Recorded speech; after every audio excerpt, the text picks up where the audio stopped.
I think the first day we ever rolled film on Jane Fonda, I woke up that morning and I thought, wow, we're doing it. It's just a hair and makeup test, but it'll be the first time Jane's been in front of a camera in 14, 15 years. I'm so excited. This is the first time. And we started lighting, and I remember Jane walked in, and I was very nervous about how this was all going to go. And the first thing that came to my mouth, I didn't know what else to say, but... Well, he said, "Welcome back, Miss Fonda." It just made me cry. It was very touching. all the crew just dropped what they were doing, turned around, and we all just sort of applauded her.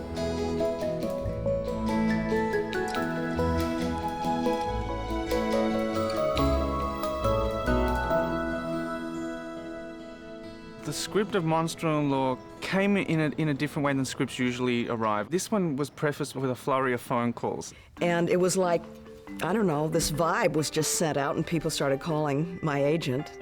I've thought there is fantastic potential here for a movie for Jane, and said if you want to come back to acting, here's a really juicy part for you. So I started feeling things are different.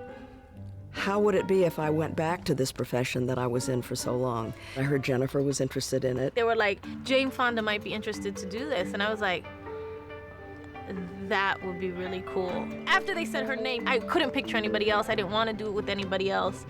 It was just perfect. Then Jane read it again and said, I'm for it. Up until then, I really hadn't wanted to go back to work or thought about it. And I think she kind of wanted to know who the kid was that was going to direct her. So I put on my best shirt and went and sat down to lunch with her, and this great thing happens because you sit down and all of a sudden Jane Fonda walks in, and sitting with you is Barbarella and Brie Daniels and all these sort of wonderful characters she's played. My first impression was he could be my son. I've never worked with a director who could be my son. I think I spent the whole lunch just staring at her. She looks great, And I waited till I got to know her a bit, till I sort of asked her, why she left the business. I don't know, I was just sort of, the joy had gone out of it. I was living out of my head, and I had a feeling it would be different now, but so different. I've never played a character like Viola. Congratulations. We meet Viola in crisis at the beginning of the film. Her show's just been cancelled, of which she's been anchor of for some 20-odd years. I've been replaced? Oh, shit. And that just sends her over the edge. And while what she does is completely inexcusable, she's so outrageous that you sort of forgive her and kind of like go along with her because she's just so terrible. I'm sorry. I thought it was air freshener. Jane is an old-fashioned movie star. She grew up in a time where it was not about trailers or your own makeup and hair. I walked into my trailer the first day and it was like, who's my roommate? When there's an hour wait for the lights to be set, she picks up her book, she sits and reads it, she watches, she talks to people on the set. That is very much of another generation. She became part of the crew. How are you today, Tino? I'm great, lady. On fire. We need a little more caffeine. Usually there's this hierarchy, there's cast and crew, and the two shall never mix. And, Jane's out there almost giving people haircuts, and, hanging out with them and talking about Atlanta and the ranch. There's lipstick now. She's just got this wacky side to her that you would never expect if you didn't know her, because she seems to be this true movie star and timeless and glamorous, and you would never think that she's got such a wacky sense of humor, and all her zaniness comes out in this character, so it's great.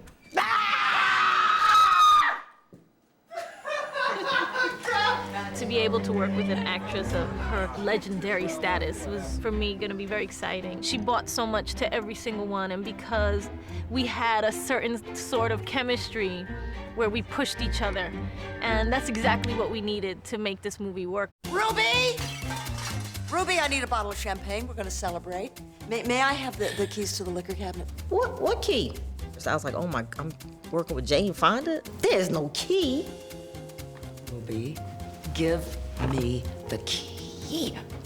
You sure they want me? And it's like, yeah, they want you. I was like, all right. So But first day one, she made me feel really comfortable. Ruby, give me the key. You want to take this outside? She only made me kiss her feet twice. Why don't you fix your hair? You're like a damn cockatoo. She's nuts. All right, okay, no nuts. The way she does things, for me, that made me love her so much and that made me respect her so much is that there's no halfway, it's like 1,000,000%. Can we do it one more time? I forgot to put the almonds in before. I've enjoyed it a lot, especially during the extremely physical stuff, the fights. Don't touch me, slut!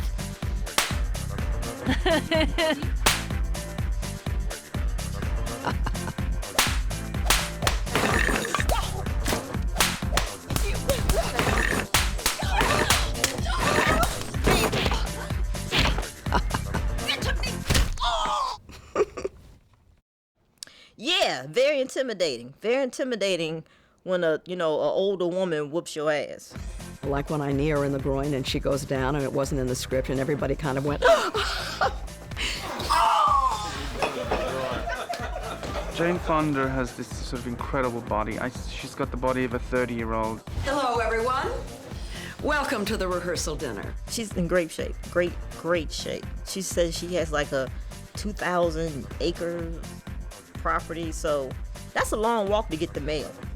So I guess that's how she stays in shape. Often is the case, we have to fight age in this business because, it's perceived as not sexy or it's some sort of taboo in Hollywood to sort of show your age. And Jane very honorably said to us, I don't want you to do any of that. I don't want anything special. I want you to film me as a character. And that was really fantastic. She was the real thing. I felt like you don't go any higher after that. When I checked into the Peninsula Hotel, I'm out in the car going to work the first day, and up on a balcony in the front is Jane Fonda saying, "Welcome!" That's goosebump time. It feels like a privilege to be in this movie, just to be part of her big comeback. I mean, she's a real, this is serious. This is Jane Fonda. She hasn't skipped a beat in 14, 15 years that she's been away from this business. 3, 2, 1. That was very nice. I don't think I've ever had so much fun on a film in the 50 films that I've done. I didn't expect it. I didn't think I was going to be this ready to go back to work. This joy has come back into creation. And I'm just glad that this movie, my first after 15 years, is not dour and is not serious, but is like outrageously over the top. And I've missed her. I like being over the top.